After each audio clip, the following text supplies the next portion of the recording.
एक बीजेपी का मोहरा बना, एक नीतीश कुमार जी का मोहरा बना, यानी जदयू का मोहरा बना और दोनों मोहरों को लड़ा दिया गया। जदयू ने खुलेआम आरोप लगाया कि बीजेपी के इशारे पर चिराग पासवान ने हमारे खिलाफ उम्मीदवार उतारे और जिसके चलते हमारी सीटें घट गई विधानसभा में। कांटे की लड़ाई है दोनों गठबंधनों के बीच, इंडी और एनडीए के बीच।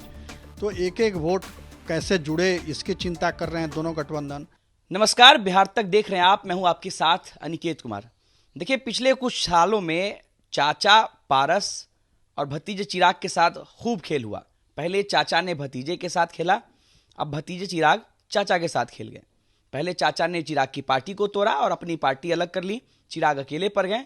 लेकिन अब चिराग को जब सीट बंटवारा हुआ लोकसभा चुनाव से पहले, तो चिराग को 5 सीटें मिली, मगर पशुपति पारस के खाते में आया शून्य, यानी कि अब चाचा के साथ खेला हो गया। हमारे साथ इस मुद्दे पे बातचीत करने के लिए वरिष्ठ पत्रकार प्रवीण बागी सर है। प्रवीण बागी सर पिछले कई सालों से, कह सकते हैं कई दशकों से, बिहार की राजनीति को काफी करीब से देख रहे हैं और इसको कवर भी कर रहे हैं। सर, पशुपति कुमार पारस, चिराग पासवान, रामविलास पासवान का परिवार, आप इस रामविलास पासवान को और उनकी पार्टी को काफी सालों से देख रहे हैं, लेकिन जो पिछले 2-3 सालों में जो खेल हुआ है रामविलास पासवान के देहांत के बाद, इस पर क्या आपकी क्या राय है सर? देखिए, वो जब तक रामविलास जी थे परिवार को एकजुट किए रखा, मगर उनके जाने के बाद वो परिवार राजनीति का शिकार हो गया और मोहरे बने पशुपति पारस, मोहरे बने चिराग पासवान। दोनों, एक बीजेपी का मोहरा बना, एक नीतीश कुमार जी का मोहरा बना, यानी जदयू का मोहरा बना और दोनों मोहरों को लड़ा दिया गया और इसके चलते परिवार विभाजित हो गया, पार्टी विभाजित हो गई और आज नतीजा ये उसका हुआ कि पशुपति पारस राजनीति से आउट होने की स्थिति में पहुंच गए हैं। अब उनके सामने बहुत सीमित विकल्प हैं, वे क्या करें। तो ये परेशानी हो गई है। वजह ये थी कि पिछले विधानसभा चुनाव में जिस तरह से चिराग पासवान ने कैंडिडेट खड़ा कर दिए अपने तरह से और जदयू के उम्मीदवारों को हराने का आरोप लगा। जदयू ने खुलेआम आरोप लगाया कि बीजेपी के इशारे पर चिराग पासवान ने हमारे खिलाफ उम्मीदवार उतारे और जिसके चलते हमारी सीटें घट गई विधानसभा में।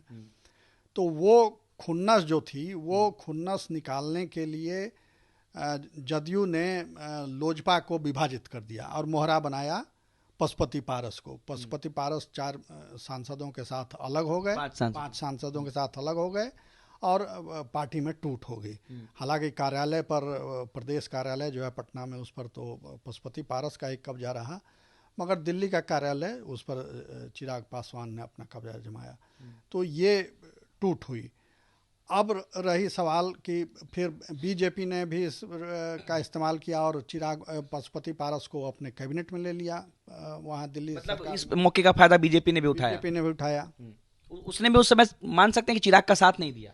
चिराग का साथ नहीं दिया उसने, और वो चाहते बीजेपी के लोग तो चिराग को भी मंत्री बना सकते थे या कोई दूसरा पद दे सकते थे, मगर वो नहीं दिया गया, चिराग को अकेला छोड़ दिया गया।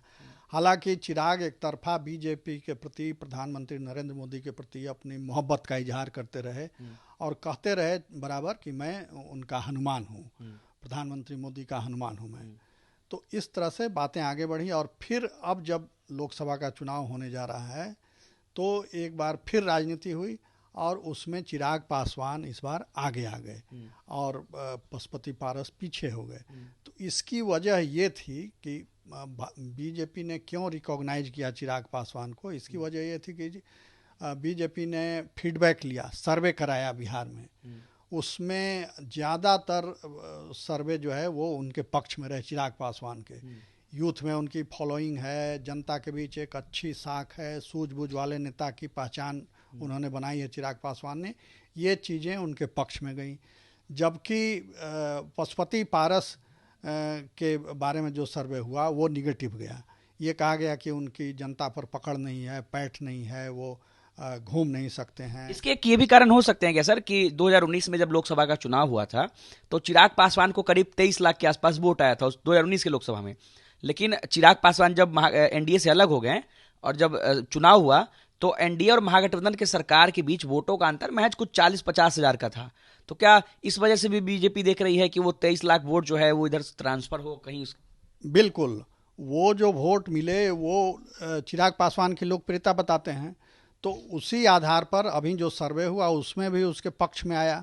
तो ये जब अभी कांटे की लड़ाई है दोनों गठबंधनों के बीच, इंडी और एनडीए के बीच, तो एक एक वोट कैसे जुड़े इसकी चिंता कर रहे हैं दोनों गठबंधन। तो उसमें बीजेपी ने स्वाभाविक तौर पे जिनके पक्ष में सर्वे गया और बहुमत जिनके पक्ष में रहा उनको अपने साथ लिया, चिराग पासवान को लिया, और एक तरह से उन्हीं को असली लोजपा मान लिया बीजेपी ने, और सारी सीटें उनको दे दी। हालांकि ये जरूर है कि पशुपति पारस को भी उसने एकदम छोड़ा नहीं, उनको ऑफर दिया गया, बीजेपी की ओर से ऑफर दिया गया है कि आप राज्यपाल बन जाइए और जो आपके भतीजे हैं प्रिंस उनको बिहार सरकार में मंत्री बना दिया जाएगा। अब ये तय करना है पशुपति पारस को, मगर पशुपति पारस के साथ जो लोग हैं वो पशुपति पारस को समझौता नहीं करने दे रहे हैं।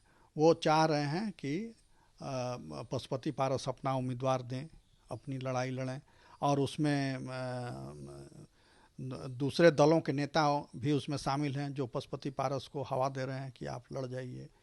तो उसमें दोनों तरफ के लोग हैं, एनडीए के भी कुछ घटक दल पशुपति पारस को हवा देने में शामिल हैं, और इंडी गठबंधन के तो स्वाभाविक रूप से रहेंगे क्योंकि वो विरोधी हैं। तो इसी राजनीति का शिकार हो गए हैं पशुपति पारस। तो अब फैसला उनको करना है आज। इसका नुकसान लोजपा को हुआ है क्या सर? दोनों चाचा भतीजे की लड़ाई को लेकर पार्टी को नुकसान हुआ है क्या?